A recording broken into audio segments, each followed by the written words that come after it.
உங்களுக்கு ஒரு இன்ட்ரெஸ்டிங்கான நியூஸ் சொல்லட்டுமா? அதாவது உலகம் முழுதும் பெரும்பாலான மக்களால் அதிக அளவு விரும்பி உண்ண போகிற ஒரு ஸ்நாக்ஸ் ஐட்டம் தான் உருளைக்கிழங்கு சிப்ஸ்.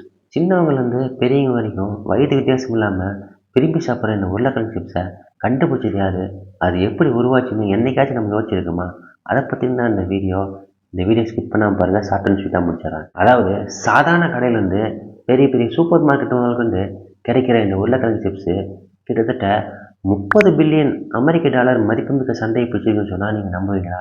என்னடா ஒரு உருளைக்கிழங்கு சிப்ஸுக்கு போயிட்டு கோடிக்கணக்கில் பணம் போட்டுதான்னு கேட்டிங்கன்னா, எக்ஸாம்பிளுக்கு ஒரு தகவல் சொல்கிறேன். அதாவது பிரபலமான சிப்ஸ் விற்கிற கம்பெனி பேர் சொல்ல விரும்பலை, அந்த பாக்கெட்டில் காத்தடிச்சு ஒரு 4-5 சிப்ஸை போட்டு 5 ரூபா 10 ரூபான்னு சேல் பண்ணுறாங்க பார்த்தியா? அந்த பிரபலமான சிப்ஸ் விற்கிற கம்பெனி அமெரிக்காவில் ஒரு வருஷத்துக்கு 372 மில்லியன் சிப்ஸ் பாக்கெட்டை சேல் பண்ணிக்கிறதா சமீபத்தில் கணக்கு சொல்லிக்கிறாங்க. இவங்க அமெரிக்காவில் மட்டுமே சேல் பண்ண சிப்ஸ் பாக்கெட் தான் கணக்கு சொல்லிக்கிறாங்க. உலகம் முழுவதும் எவ்வளோ கோடி சிப்ஸ் பாக்கெட் சேல் பண்ணியிருப்பாங்கன்னு நீங்களே கணக்கு போட்டு பார்த்துக்கோங்க. இந்த உருளைக்கிழங்கு சிப்ஸுக்கு இந்த அளவுக்கு மவுஸ் இருக்கிறத பார்த்த உலக பணக்காரரான பில்கேட்ஸு கிட்டத்தட்ட 14,000 ஏக்கர் பரப்பளவுக்கு உருளைக்கிழங்கு விவசாயம் பண்ணுறாராம். இப்படி கோடிக்கணக்கில் பணம் கொட்டுற உலகமே தின்னு திக்கிற இந்த உருளைக்கிழங்கு சிப்ஸை செம்ம காண்டில் இருந்த ஒரு சமையல்காரர் தான் முதல்ல கண்டுபிடிச்சான்னு சொன்னால் நீங்கள் நம்புவீங்களா? ஆமாங்க, அவர் பேர் ஜார்ஜ் கிராம். இவர் 1853 வருஷம் அமெரிக்காவோட நியூயார்க் நகரத்தில் மூன் லேக் ஹவுஸ் அப்படின்னு சொல்கிற பிரபல ரெஸ்டாரண்ட்டில் செஃப்பாக வேலை செஞ்சார்.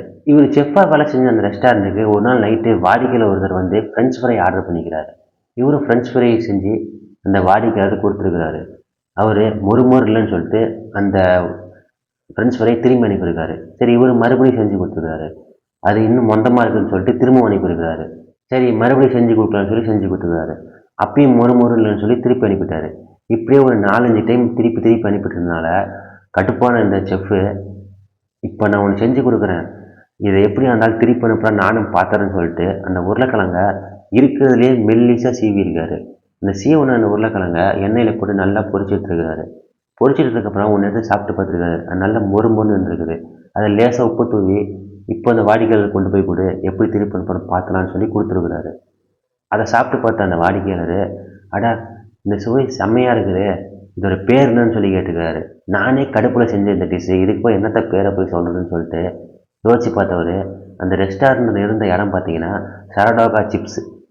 அந்த ஊர் பேரில் இருக்கிற சிப்ஸை மட்டும் எடுத்துகிட்டு இதோட பேர் சிப்ஸுன்னு சொல்லி கொடுத்துட்டாரு. இப்படி தான் அந்த உருளைக்கிழங்கு சிப்ஸுக்கு சிப்ஸுன்னு சொல்லி பேர் வந்துச்சு.